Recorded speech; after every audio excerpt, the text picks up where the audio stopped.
training camp, certainly preseason, and as the regular season has progressed, you have never, ever hidden away from the idea that we, and I think I'm quoting your words, we will be judged by what we do in the playoffs. So how much anticipation is there, whether it's the coaching staff or the players or everybody, to finally get this underway? Yeah, I think that if we could have started the playoffs in September and everybody get a second shot at it, I think everybody would have taken that on. But we knew we had to go through the 82 games to build our brand, to build our game, and to get us to this point where, we have a situation where now we have a chance to go out and play the way we need to play to have success to win this series.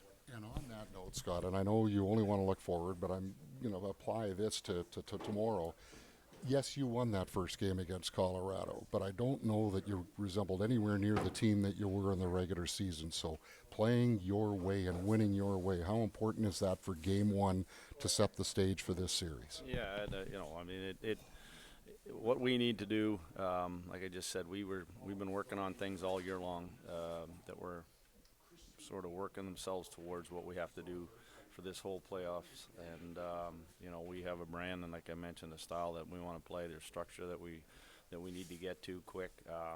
There's adversity that happens in the middle of these games and these series, but at the same time, we'd like to think that we've been through a lot of these kind of situations, whether that's playing against heavy teams, whether it's our specialty teams having to play their part, whether it's having us defend or try to score goals. We've looked at a lot of areas, and just through the course of 82 games really tried to make sure that we honed in on those areas and we're good in those areas and consistent with those areas. You kind of touched on it there, but building your brand over those 82 games, coming into the season, what were the boxes that you wanted to see ticked that would suggest that you're ready for this moment? Some of it's private, but I'd say at the end of the day, we talked about our group being our competitive edge. I think I have talked about that from the start. Our competitive edge throughout our lineup, whether you're skilled, whether you're a grinder, or however you play the game, that we were never going to get out-competed, and I think that we've done a great job of that this year. Different games have different looks to them. Some are wide-open offensive type of games, others are defensive games, some are real heavy games, and throughout that 82-game stretch, I felt we've done a really good job of making sure that that the competitive part has been really good. Playoff losses hurt. What is the value of the scar tissue that's built up from those hurts? Well, we've talked about all these things. We're done with last year. We're done. It's behind us in the sense of we're not thinking about Colorado and what we should and shouldn't do. We just went through the 82 game of building our brand. Like I said, getting scars, growing calluses, doing all the things that when you get into this moment that you've been through it and that you've been experienced some of these things. And these are all sort of learning curves that we've kind of talked about in October, we've talked about in December, and then, even last week, there's things that that came across that we knew that we were going to have to make sure that if it comes up in playoffs that we've experienced, we know how to handle it, and we move on towards it. What experiences were you lean on, Scott, like personal experiences from playoffs past?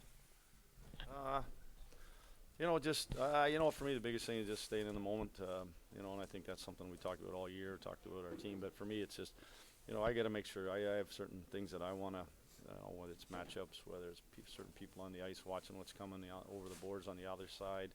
We put the plan out there for these guys, and, the one thing about playoffs, and especially if you get in a long series, you have to make adjustments. You have to, there is some things working. Do you stay on top of those things that are working, or do you have to make some slight changes, whether that's might be lineup, it might be pairings, it might be just maybe some stuff that you do a touch difference, and that's what we've done this year. There's been areas we've played certain teams, and we've noticed that, okay, these guys are doing this all the time. There's an adjustment that we have to make, and then we've done a good job of handling those changes, and those are part of the things that I have to make sure that our coaching staff, that we look at as the series goes.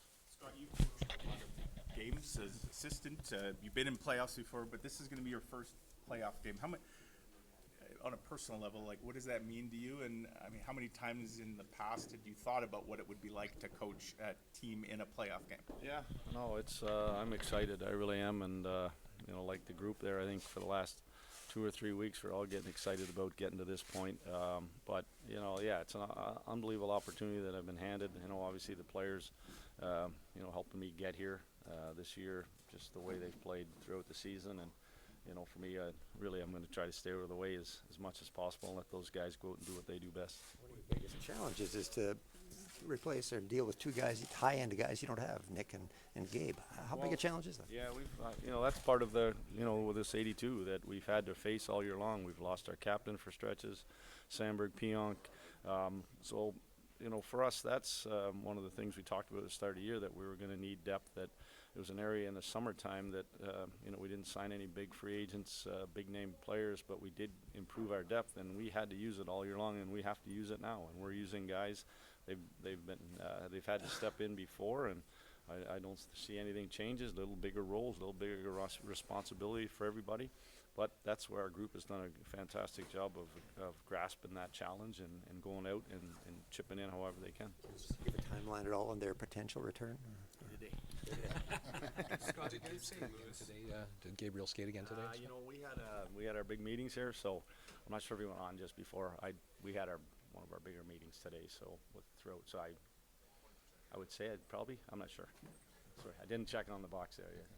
He will be skating tomorrow. Against the Blues, how important will it be to use the whole offensive zone to get onto the flanks, to get pucks through from the point, and find different ways to get into the middle because of how they defend it? Yeah, they're a lot like us on the defending side of things, how they sort of their structure, and they do a good job, and they really have done a good job since the Four Nations break ended. And yeah, they make you work for your ice. They like to outnumber, but it really is when you get teams like this.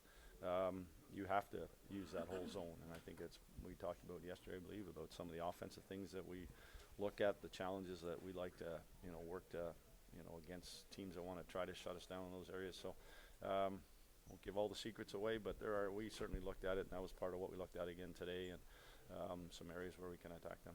I know, sorry, on the front of injuries, I know your philosophy in the past has been not every player can be Kyle Connor or Mark Scheifele, but every player can work like Adam Lowry and players like that, and that's the identity of this team. Everyone has to work like that. Then the skill rises above.